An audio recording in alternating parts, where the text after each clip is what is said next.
le président Ibrahim Traoré, Assimi Goïta et le général Tiani.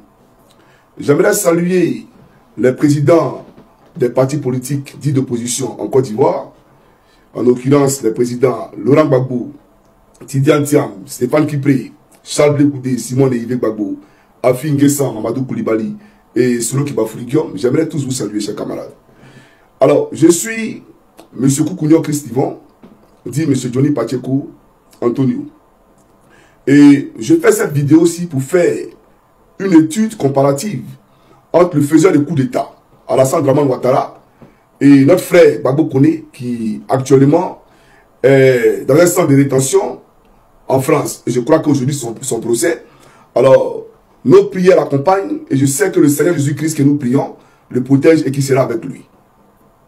Mais je fais cette vidéo aussi pour dire à Dramane que tu ne pourras pas nous faire fléchir. Ça, il faut comprendre parce que tu peux porter, si tu veux, le coup de grâce à Gbagbo Koné, mais il y a 10 Gbagbo Koné qui vont se lever après. Tu peux porter le coup de grâce à Johnny Pacheco, mais il y a 20 Johnny Pacheco qui vont se lever après. Ça, il faut que tu le comprennes parce que l'enjeu est plus important que ma personne.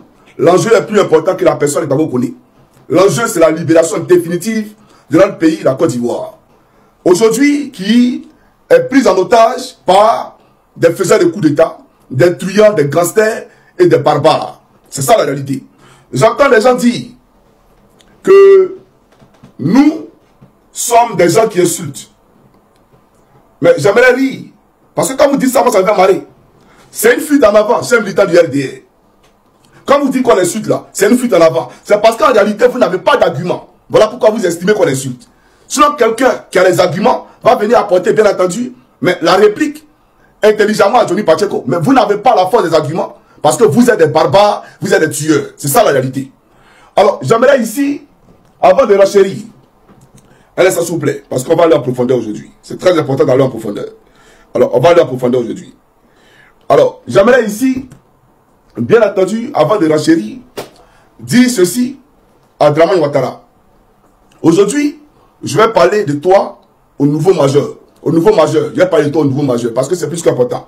C'est les gens qui ont à peine 18 ans, qui ne connaissent pas l'histoire de leur pays, la Côte d'Ivoire. Ils voient Dramane dans la télévision, on leur présente des ponts, on leur présente des routes, etc. Donc je vais m'adresser à eux.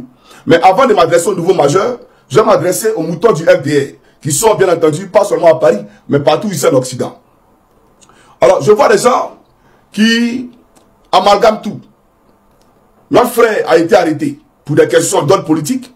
Vous qui ne faites pas la politique, vous qui n'êtes pas connu du grand public, vous vous réjouissez. Pourtant, nombreux sont les gens parmi vous qui sont sans papier, qui sont en situation irrégulière en Occident ici. Vous êtes nombreux. Aux États-Unis, au Canada, en Norvège, au Danemark, etc. Vous êtes en situation irrégulière. Mais vous vous moquez de quelqu'un. Vous vous moquez de quelqu'un qui lui est connu, qui mène un combat. Et donc, si la France, je touche du bois, bien entendu, arrivait à l'envoyer en Côte d'Ivoire. Mais quel sera votre sort, vous qui n'êtes pas des hommes politiques, vous qui ne faites pas la politique, vous qu'on ne connaît pas.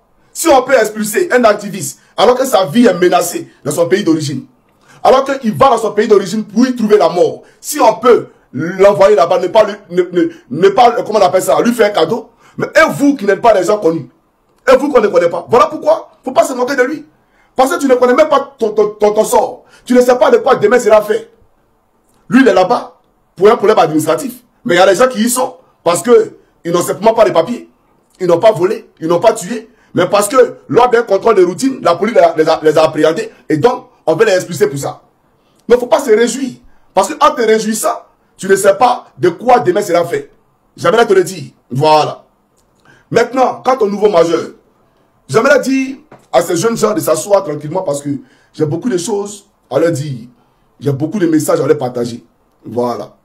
Alors, vous voyez sur vos écrans, à NCI, Live TV, à la LTI, on présente 3 individus, notamment Johnny Pacheco, Souleymane Gbagbo Koné et la GEP. On dit que ceux-là sont des perturbateurs, des déstabilisateurs qui veulent porter atteinte à la sûreté de l'État. Bon, je ne sais pas de quel État on parle, parce que la Côte d'Ivoire, là, ce n'est pas un État. Mais on dit que nous, on veut porter atteinte à la sûreté de l'État. Et on nous présente tous les jours devant nos écrans comme étant les perturbateurs, comme étant les ennemis numéro 1 de la République. Vous comprenez? Alors, j'aimerais qu'on parle, bien entendu, de cette République-là. Et qu'on parle véritablement de vrais perturbateurs.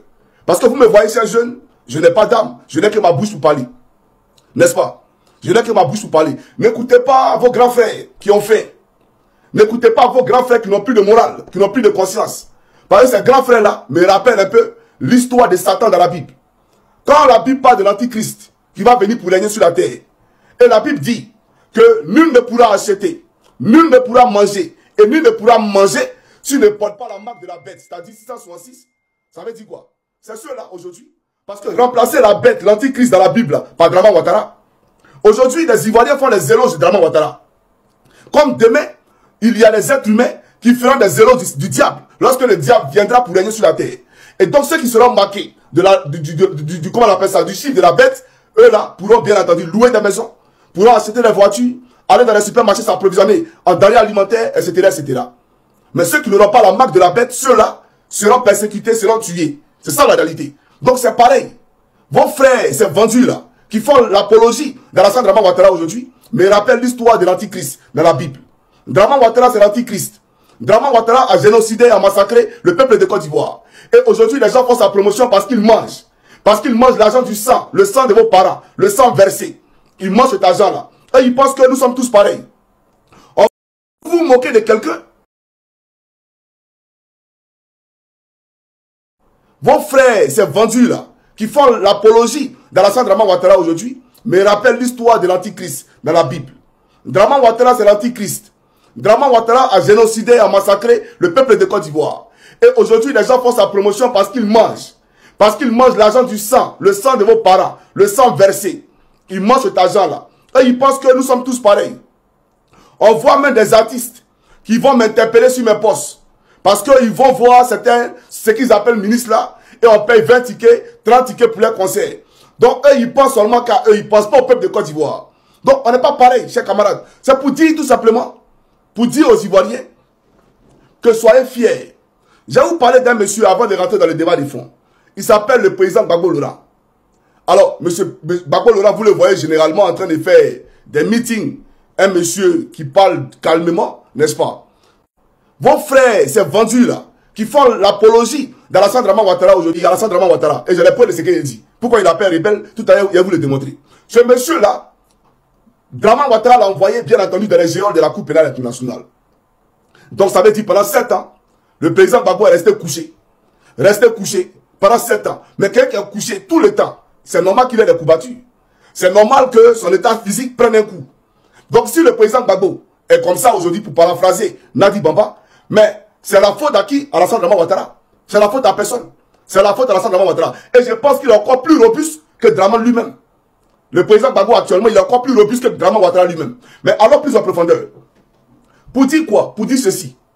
Pour dire que Alassane Draman Ouattara a envoyé le président Gbagbo Laurent à la Cour pénale internationale. Mais Laurent Gbagbo a une histoire. C'est l'histoire d'un père qui a un bon boulot. Il a un travail, il a des enfants. Et il a des projets d'avenir pour ses enfants.